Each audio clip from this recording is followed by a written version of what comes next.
Bismillahirrahmanirrahim. Assalamualaikum warahmatullahi wabarakatuh. Perkenalkan, nama saya Salsanida Aulia, NIM 23121178.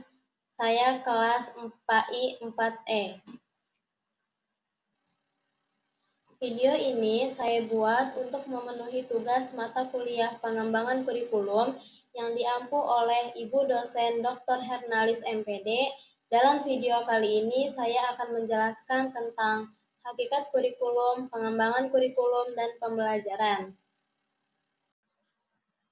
Baik, langsung saja. Yang pertama, adanya hakikat kurikulum. Pengertian kurikulum. Kurikulum adalah seperangkat rencana dan pengaturan mengenai tujuan, isi, dan bahan pelajar, serta cara yang digunakan sebagai pedoman penyelenggaraan kegiatan pembelajaran untuk mencapai tujuan pendidikan tertentu. Pengertian kurikulum di atas sesuai dengan Undang-Undang Nomor 20 Tahun 2003 tentang Sistem Pendidikan Nasional Pasal 1 Butir 19. Istilah kurikulum juga berasal dari bahasa Latin curir yang artinya paleri dan curere yang berarti tempat berpacu, sehingga kurikulum diartikan sebagai trek atau jalur yang diikuti untuk mencapai tujuan tertentu. Di Indonesia, kurikulum pendidikan mengalami beberapa perubahan, mulai dari kurikulum 1947, kurikulum 1994, kurikulum 2006, kurikulum 2013, hingga kurikulum merdeka yang digunakan saat ini. Adapun pengertian kurikulum dari para ahli yaitu J. Galen Saylor dan William M. Alexander. Menurut J. Galen Saylor dan William M. Alexander, pengertian kurikulum adalah sejumlah mata kuliah yang harus ditempuh oleh peserta didik karena kurikulum menjadi upaya sekolah untuk mempengaruhi pembelajaran baik di ruang kelas, taman sekolah, atau di luar sekolah. Bismillahirrahmanirrahim. Assalamualaikum warahmatullahi wabarakatuh.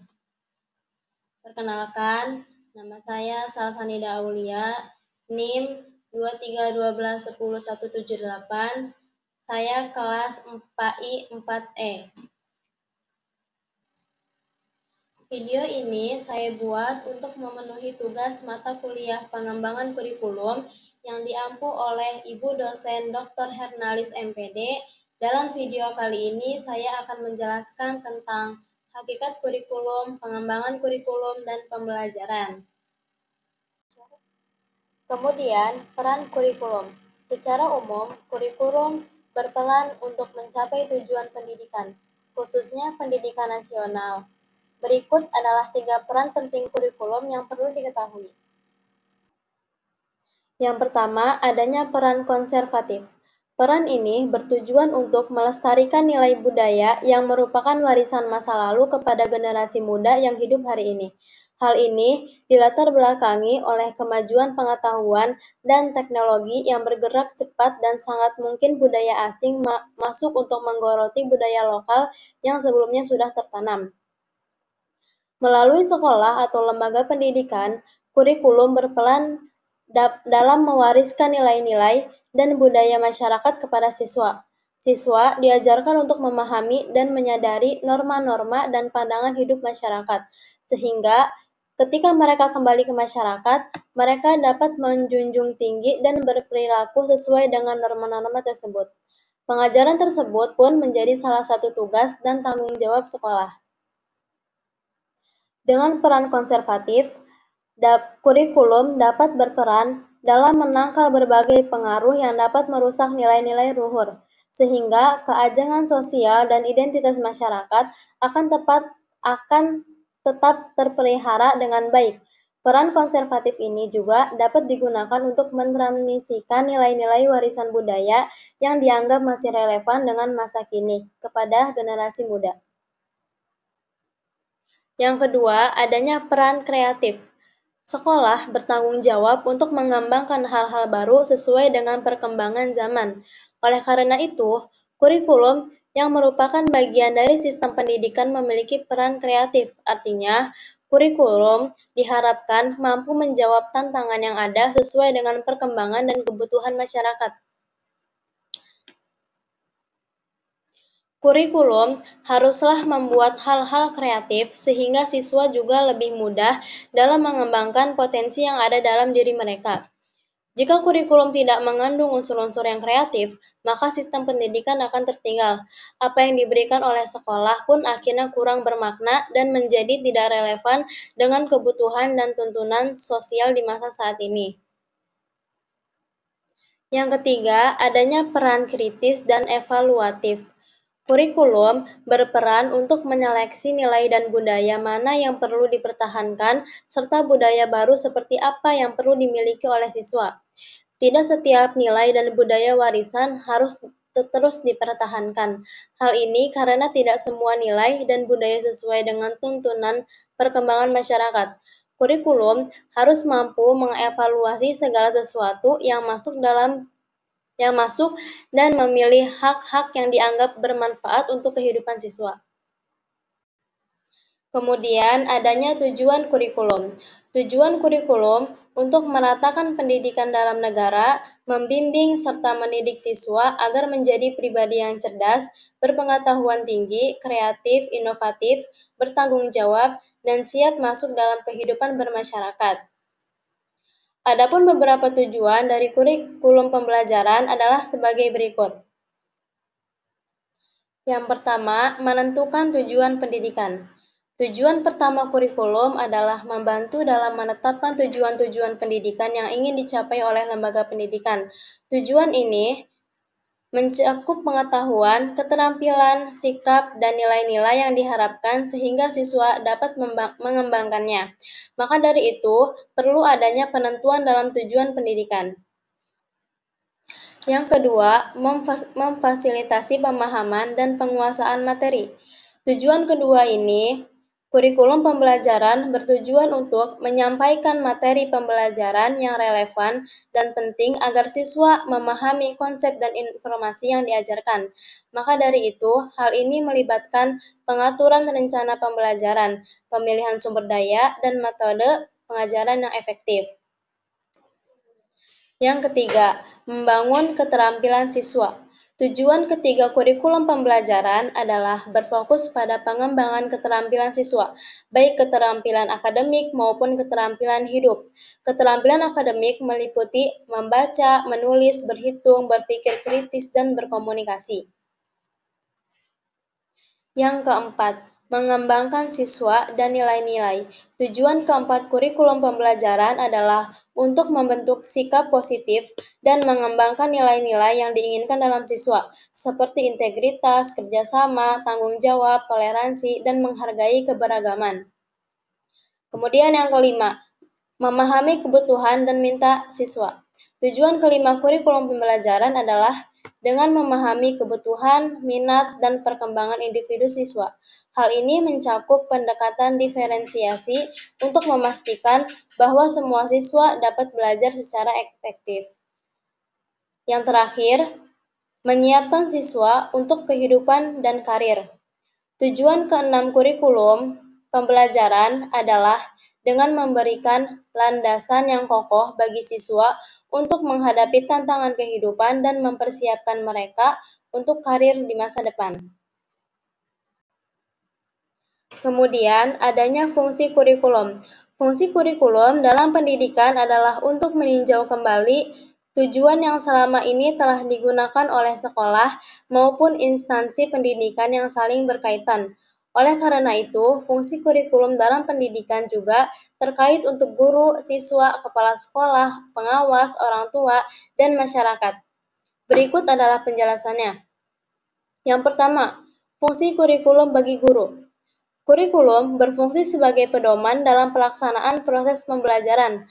Proses pembelajaran tidak akan berjalan dengan efektif jika tidak berpedoman kepada kurikulum, sebab kegiatan pembelajaran merupakan proses yang bertujuan sehingga segala sesuatu yang dilakukan guru dan siswa diarahkan untuk mencapai tujuan.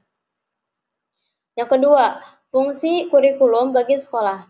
Kurikulum berfungsi untuk menyusun perencanaan dan program sekolah, mulai dari penyusunan kalender sekolah, pengajuan fasilitas sarana dan prasarana sekolah kepada dewan sekolah, juga penyusunan berbagai kegiatan sekolah yang bersangkutan dengan kegiatan ekstrakurikuler dan kegiatan-kegiatan lainnya.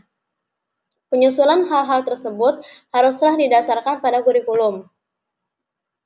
Yang ketiga, fungsi kurikulum bagi pengawas. Kurikulum berfungsi sebagai panduan dalam melaksanakan supervisi terhadap sekolah. Para pengawas dapat menentukan apakah program sekolah termasuk pelaksanaan proses pembelajaran yang dilakukan oleh guru sudah sesuai dengan tuntunan kurikulum atau belum. Dengan begitu, pengawas pun dapat memberikan saran evaluasi yang tepat berdasarkan kurikulum. Yang kelima, fungsi kurikulum bagi pendidikan. Pendidikan merupakan usaha bersama. Oleh karena itu, tujuan pendidikan tidak akan berhasil dicapai secara optimal apabila semuanya hanya dibebankan pada guru atau sekolah. Disinilah orang tua perlu memahami tujuan dan proses pembelajaran yang dilaksanakan oleh sekolah. Atas dasar itu, fungsi kurikulum bagi orang tua adalah sebagai pedoman dalam memberikan bantuan pendidikan, baik bagi penyelenggaraan program sekolah maupun membantu anak-anak mereka belajar di rumah sesuai dengan pedoman sekolah. Dengan adanya kurikulum, orang tua juga dapat mengetahui tujuan yang harus dicapai dalam pendidikan anak-anaknya, serta ruang lingkup materi pembelajaran mereka. Kemudian, hakikat pengembangan kurikulum. Pengertian pengembangan kurikulum. Pengembangan kurikulum adalah proses perencanaan dan penyusunan kurikulum dan kegiatan yang dilakukan di dalamnya, dengan tujuan untuk menghasilkan dan menyesuaikan perkembangan pembelajaran sehingga memberikan kondisi belajar mengajar yang lebih baik. Pengembangan kurikulum harus disesuaikan dengan konsep yang akan ditempuh atau dipilih oleh suatu lembaga pendidikan agar pengembangan kurikulum menjadi lebih terarah dan terukur. Pengembangan kurikulum merupakan kegiatan untuk menghasilkan kurikulum yang baru melalui langkah-langkah penyusunan kurikulum atas dasar hasil evaluasi kurikulum yang dilakukan selama periode waktu tertentu. Pengembangan kurikulum juga diartikan sebagai proses perencanaan kurikulum agar menghasilkan suatu kurikulum yang spesifik sesuai dengan kondisi lembaga pendidikan.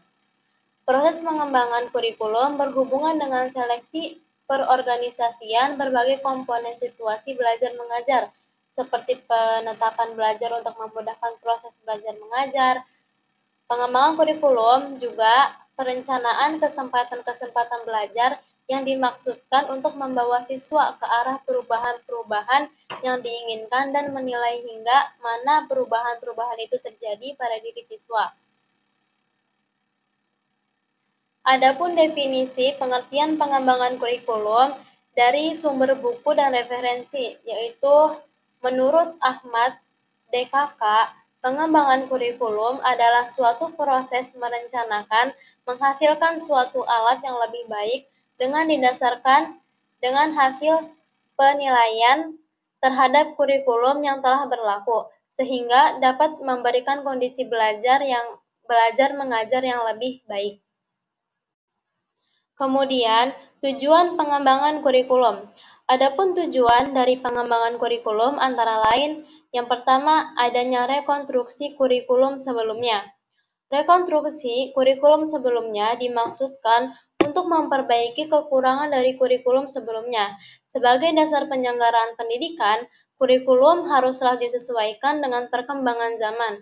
Jangan sampai kurikulum yang dikembangkan justru menghambat perkembangan pendidikan itu sendiri. Kurikulum yang memang sudah tidak relevan sudah seharusnya disempurnakan atau direkonstruksi ulang. Yang kedua, inovasi. Inovasi dalam pengembangan kurikulum dimaksudkan pada langkah penyesuaian terhadap sesuatu yang baru dan positif, dan bukan mengganti kurikulum lama secara total dengan kurikulum baru. Pada intinya, inovasi merupakan kegiatan memperbaharui dalam dunia pendidikan agar membawa dampak lebih baik lagi. Yang ketiga, beradaptasi dengan perubahan sosial. Meski bukan faktor utama dalam pengembangan kurikulum, namun kurikulum tidak boleh mengesampingkan aspek perubahan sosial. Kurikulum yang sudah jauh dari nilai-nilai sosial perlu diperbaharui dan disesuaikan sehingga lebih mudah diterima oleh semua pihak. Yang kelima, adanya merumuskan pengetahuan yang tersembunyi. Ilmu pengetahuan selalu berubah seiring dengan ditemukannya pengetahuan baru. Untuk mencapai tahap itu, maka diperlukan sistem pendidikan yang bersifat eksploratif melalui kerangka kurikulum yang sesuai. Kemudian, peran pengembangan kurikulum. Peran kurikulum dalam pendidikan formal di sekolah atau lembaga pendidikan lainnya memiliki peranan yang sangat strategis dan menentukan pencapaian tujuan pendidikan itu sendiri, terutama dalam mencapai tujuan pendidikan nasional. Terdapat 3 peran kurikulum yang dinilai sangat penting. Yang pertama, peran konservatif.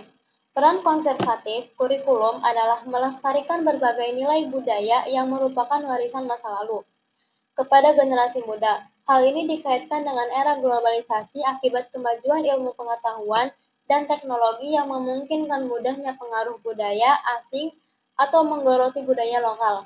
Oleh sebab itu, maka peran konservatif dalam kurikulum memiliki arti yang sangat penting.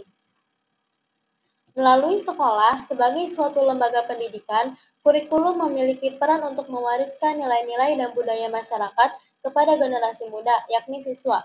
Para siswa perlu diajarkan untuk memahami dan menyadari norma-norma dan pandangan hidup masyarakatnya, sehingga ketika mereka kembali ke masyarakat, mereka dapat menjunjung tinggi dan berperilaku sesuai dengan norma-norma tersebut. Pengajaran tersebut pun menjadi salah satu tugas dan bertanggung jawab sekolah. Dengan adanya peran konservatif, kurikulum dapat berperan dalam menangkal berbagai pengaruh yang dapat merusak nilai-nilai luhur, sehingga keajegan sosial dan identitas masyarakat akan tetap terpelihara dengan baik. Peranan ini pun menekankan bahwa kurikulum dapat menjadi sarana untuk mentransmisikan nilai-nilai warisan budaya yang dianggap masih relevan dengan masa kini kepada generasi muda. Yang ketiga, peran kreatif. Dalam peran kreatif kurikulum, sekolah memiliki tanggung jawab dalam mengembangkan hal-hal baru sesuai dengan tuntunan zaman. Karena kenyataannya masyarakat tidak bersifat statis, melainkan dinamis yang terus mengalami perubahan. Dalam rangka tersebut, kurikulum memiliki peran kreatif. Kurikulum harus mampu menjawab setiap tantangan yang ada, sesuai dengan perkembangan dan kebutuhan masyarakat yang terus-menerus berubah. Kurikulum harus mengandung hal-hal baru yang kreatif, sehingga dapat membantu siswa untuk mengembangkan setiap potensi yang dimilikinya, agar dapat berperan aktif dalam kehidupan sosial yang senantiasa bergerak maju secara dinamis. Nah, mengapa kurikulum harus kreatif? Sebab apabila kurikulum tidak mengandung unsur-unsur baru yang kreatif, maka pendidikan selamanya akan tertinggal dan menjadikan apa yang diberikan di sekolah akhirnya kurang bermakna karena tidak lagi relevan dengan kebutuhan dan tuntunan sosial masyarakat masa kini. Yang ketiga, peran kritis dan evaluatif. Kurikulum berperan untuk menyeleksi nilai dan budaya mana yang perlu dipertahankan serta budaya baru seperti apa yang perlu dimiliki oleh siswa. Tidak setiap nilai dan budaya warisan harus terus dipertahankan. Hal ini karena tidak semua nilai dan budaya sesuai dengan tuntunan perkembangan masyarakat. Kurikulum harus mampu mengevaluasi segala sesuatu yang masuk dan memilih hak-hak yang dianggap bermanfaat untuk kehidupan siswa. Kemudian, fungsi pengembangan kurikulum. Fungsi kurikulum dalam pendidikan adalah meninjau kembali tujuan yang selama ini digunakan oleh sekolah maupun lembaga pendidikan yang saling berkaitan. Oleh karena itu, fungsi kurikulum dalam pendidikan pun juga terkait untuk guru, siswa, kepala sekolah, pengawas, orang tua, dan masyarakat. Untuk guru, bagi guru, kurikulum berfungsi sebagai pedoman dalam pelaksanaan proses kegiatan belajar mengajar. Proses pembelajaran tidak akan berjalan dengan efektif jika tidak berpedoman kepada kurikulum. Karena kegiatan pembelajaran merupakan proses yang bertujuan, sehingga segala sesuatu yang dilakukan guru dan siswa diarahkan untuk mencapai tujuan. Kemudian, bagi kepala sekolah. Bagi kepala sekolah, tentunya kurikulum berfungsi untuk menyusun perencanaan dan program sekolah, mulai dari penyusunan kalender sekolah, pengajuan fasilitas sarana dan prasarana sekolah kepada dewan sekolah, juga penyusunan berbagai kegiatan sekolah yang bersangkutan dengan kegiatan ekstrakurikuler dan kegiatan-kegiatan lainnya. Penyusunan hal-hal tersebut harus didasarkan pada kurikulum. Kemudian bagi pengawas. Bagi pengawas, kurikulum akan berfungsi sebagai panduan dalam melaksanakan supervisi terhadap sekolah. Dengan demikian, para pengawas dapat menentukan apakah program sekolah termasuk pelaksanaan proses pembelajaran yang dilakukan oleh guru sudah sesuai dengan tuntunan kurikulum atau belum, sehingga pengawas pun dapat memberikan sarana evaluasi yang dapat berdasarkan kurikulum. Kemudian, bagi pendidikan, pendidikan adalah usaha bersama. Tujuan pendidikan tidak akan berhasil secara optimal apabila semuanya hanya dibebankan pada guru atau sekolah. Disinilah orang tua perlu memahami tujuan dan proses pembelajaran yang dilaksanakan oleh sekolah. Dengan demikian, fungsi kurikulum bagi orang tua adalah pedoman untuk memberikan bantuan pendidikan, baik bagi penyelenggaraan program sekolah maupun membantu anak-anak mereka belajar di rumah sesuai dengan program sekolah. Dengan adanya kurikulum, orang tua dapat mengetahui tujuan yang harus dicapai dalam pendidikan anak-anaknya, serta ruang lingkup materi pelajaran mereka. Baik, selanjutnya ada macam-macam pengembangan kurikulum. Adapun macam-macam pengembangan kurikulum yaitu ada 4. Yang pertama, kurikulum development atau pengembangan kurikulum. Pengertiannya adalah proses perencanaan, perancangan, implementasi, dan evaluasi kurikulum untuk mencapai tujuan pendidikan tertentu. Proses ini melibatkan berbagai pihak seperti pendidik, ahli kurikulum, serta pemangku kepentingan lainnya untuk menciptakan kurikulum yang relevan, efektif, dan sesuai dengan kebutuhan siswa serta tuntunan zaman. Contoh kurikulum development yaitu kurikulum 2013 di Indonesia. Kurikulum 2013 adalah contoh pengembangan kurikulum yang berfokus pada pengembangan kompetensi siswa, tidak hanya pada aspek pengetahuan, tetapi juga keterampilan dan sikap. Kurikulum ini juga memperkenalkan pendekatan pembelajaran yang lebih aktif, seperti pendekatan ilmiah dan pembelajaran berbasis proyek. Kemudian juga ada contohnya kurikulum berbasis kompetensi di dunia kerja. Di beberapa lembaga pelatihan atau pendidikan vokasi, pengembangan kurikulum disesuaikan dengan kebutuhan industri. Misalnya, kurikulum yang dirancang untuk mempersiapkan siswa dengan keterampilan teknis tertentu, seperti dalam bidang IT, otomotif, atau perhotelan, agar dapat langsung bekerja di profesional setelah lulus. Kemudian, kurikulum improvement. Pengertiannya adalah kurikulum improvement atau perbaikan kurikulum adalah proses pengembangan, penyempurnaan, dan penyesuaian kurikulum agar lebih relevan dengan kebutuhan peserta didik. Perkembangan ilmu pengetahuan, teknologi, serta tuntunan zaman. Perkembangan kurikulum ini dapat mencakup perubahan dalam isi, metode pengajaran, strategi evaluasi, serta pendekatan pembelajaran agar lebih efektif dan sesuai dengan perkembangan pendidikan. Contoh kurikulum improvement yaitu penyempurnaan kurikulum 2013 atau K13. Contohnya, pemerintah melakukan revisi pada kurikulum 2013 dengan mengurangi beban administrasi guru, memperjelas kompetensi dasar, serta menekankan pendidikan, karakter, dan keterampilan abad ke-21. Kemudian ada contohnya integrasi teknologi dalam pembelajaran. Sekolah mengadopsi pembelajaran berbasis teknologi seperti penggunaan learning management system atau aplikasi digital untuk meningkatkan efektivitas pembelajaran. Kemudian kurikulum implementation, pengertiannya itu proses penerapan kurikulum yang telah dirancang ke dalam kegiatan pembelajaran di sekolah. Proses ini mencakup bagaimana guru mengajarkan materi, menggunakan metode pembelajaran, mengevaluasi siswa, serta menyesuaikan kurikulum dengan kondisi nyata di kelas. Keberhasilan implementasi kurikulum bergantung pada kesiapan guru, fasilitas sekolah, serta keterlibatan siswa dan pihak terkait lainnya. Contoh kurikulum implementation, yaitu pelaksanaan kurikulum merdeka di sekolah. Guru menerapkan pembelajaran berbasis proyek, sesuai dengan prinsip kurikulum merdeka agar siswa lebih aktif dan kreatif dalam belajar. Kemudian ada kurikulum evaluation. Kurikulum evaluation atau evaluasi kurikulum adalah proses penilaian terhadap efektivitas dan keberhasilan suatu kurikulum dalam mencapai tujuan. Evaluasi ini dilakukan untuk mengetahui apakah kurikulum yang diterapkan sudah sesuai dengan kurikulum. Hasil evaluasi digunakan untuk menentukan apakah kurikulum perlu diperbaiki, diperbarui, atau bahkan diganti. Contohnya kurikulum evaluation pada evaluasi kurikulum 2013. Kemudian ada hakikat pembelajaran.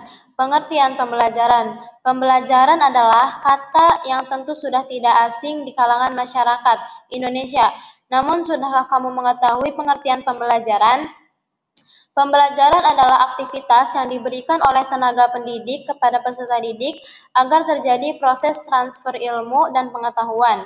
Proses pembelajaran ini umumnya dilakukan di lingkungan sekolah, lembaga bimbingan belajar, dan berbagai tempat sejenis lainnya.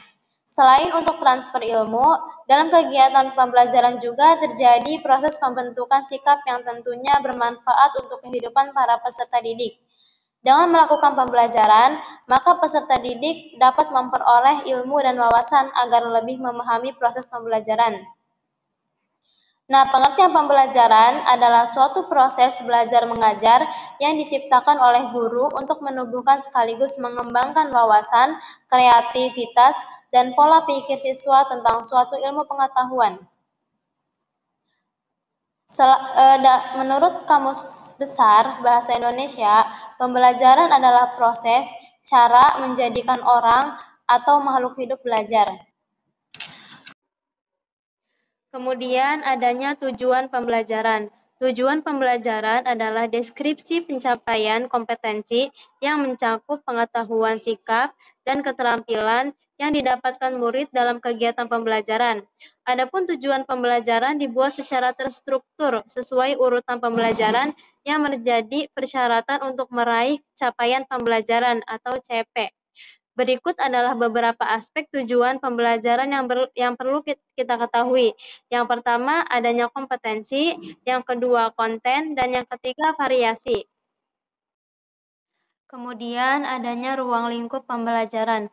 Ruang lingkup merupakan cukupan atau batasan kegiatan yang harus dilakukan oleh guru dan siswa dalam kegiatan belajar mengajar untuk mencapai tujuan secara efektif dan efisien. Yang pertama adanya materi, yang kedua media, yang ketiga pendekatan, yang keempat alokasi waktu, yang kelima metode, yang keenam pola pembinaan terpadu, yang terakhir kompetensi dasar peserta didik dan evaluasi. Kemudian adanya manfaat pembelajaran. Pembelajaran dapat memberikan manfaat tertentu, baik bagi guru maupun siswa. Nana Syadikoh Sukmadinata mengidentifikasikan 4 manfaat dari tujuan pembelajaran, yaitu yang pertama memudahkan dalam mengkomunikasi maksud kegiatan belajar mengajar kepada siswa. Setiap siswa dapat melakukan perbuatan belajarnya secara lebih mandiri. Kemudian, memudahkan guru memilih dan menyusun bahan ajar. Kemudian, membantu memudahkan guru menentukan kegiatan belajar dan media sosial. Yang terakhir, memudahkan guru mengadakan penilaian. Kemudian, ciri-ciri pembelajaran abad 21. Ciri-cirinya yaitu yang pertama, aktif melibatkan peserta didik dalam pemecahan masalah kolaborasi dan eksplorasi.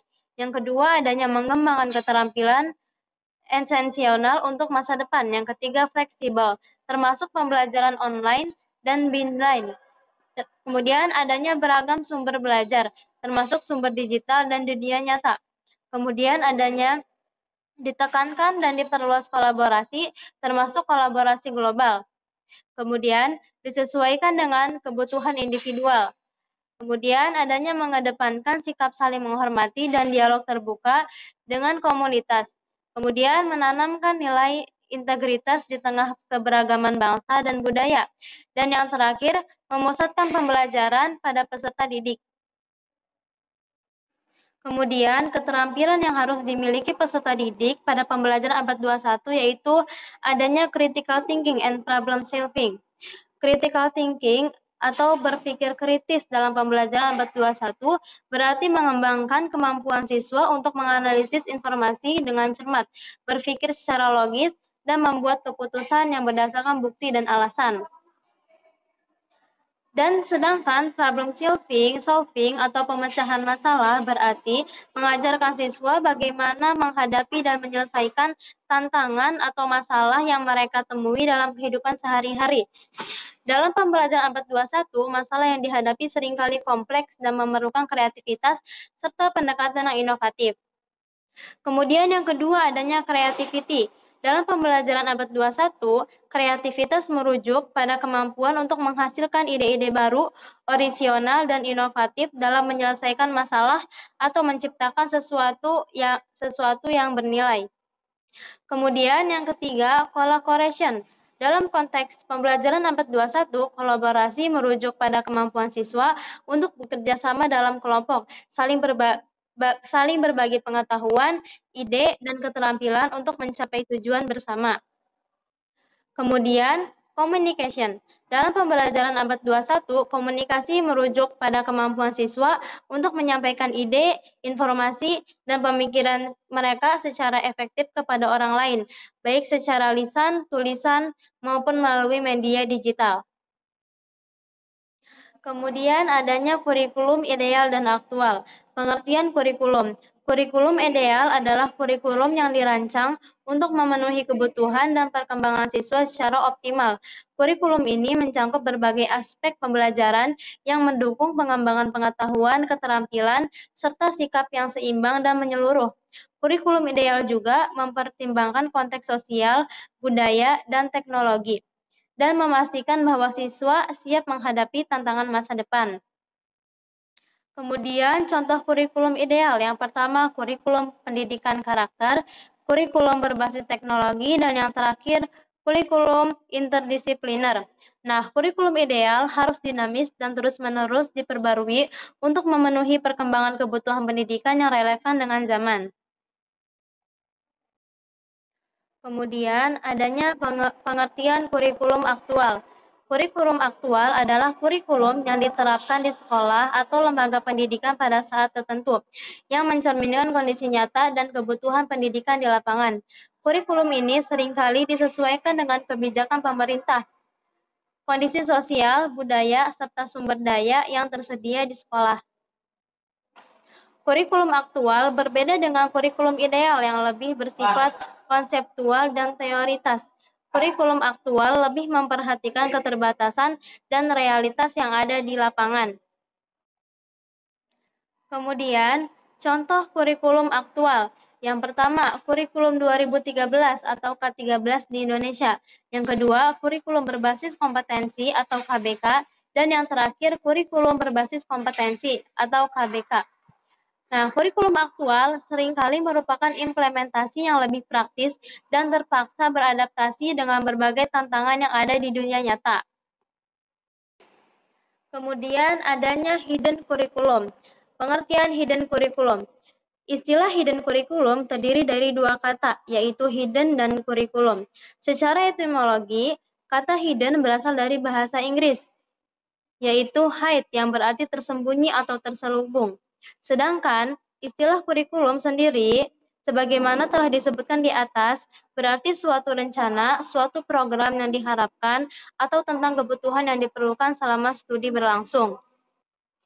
Dengan demikian, hidden curriculum merupakan kurikulum tidak tertulis atau tersembunyi. Tidak tertulis yang dimaksudkan di sini dikarenakan kurikulum tersebut tidak tercantum dalam kurikulum ideal. Meski demikian, kurikulum ini memiliki andil dalam pencapaian tujuan pendidikan. Dede Rosiada menguraikan bahwa hidden kurikulum merupakan segala kegiatan yang mempengaruhi siswa, baik menyangkut lingkungan sekolah, suasana kelas, pola interaksi guru, sekolah, secara lebih luas dan perilaku dari semua komponen sekolah dalam hubungan interaksi. Kemudian adanya contoh hidden kurikulum. Yang pertama, nilai disiplin dan ketaatan. Yang kedua, pentingnya kompetensi dan pencapaian. Kemudian sosialisasi gender, norma sosial interaksi, kepatuhan terhadap otoritas, penghargaan terhadap kegiatan ekstrakurikuler tertentu, dan yang terakhir penghargaan terhadap kerja kelompok. Kemudian adanya manfaat hidden kurikulum. Meskipun tidak diajarkan secara eksplisit, hidden kurikulum memiliki banyak manfaat yang dapat mendukung perkembangan pribadi, sosial, dan akademik siswa. Beberapa manfaatnya antara lain. Yang pertama, mengajarkan nilai-nilai sosial. Yang kedua, mengembangkan keterampilan sosial. Yang ketiga, mempersiapkan dunia kerja. Yang keempat, membangun karakter dan etika. Yang kelima, mengajarkan penghargaan terhadap otoritas. Yang keenam, menumbuhkan rasa empati dan solidaritas. Yang ketujuh, meningkatkan kemandirian. Dan yang terakhir, membantu pembentukan identitas sosial. Cukup sekian penjelasan dari saya. Kurang dan lebihnya mohon dimaafkan. Wassalamualaikum warahmatullahi wabarakatuh.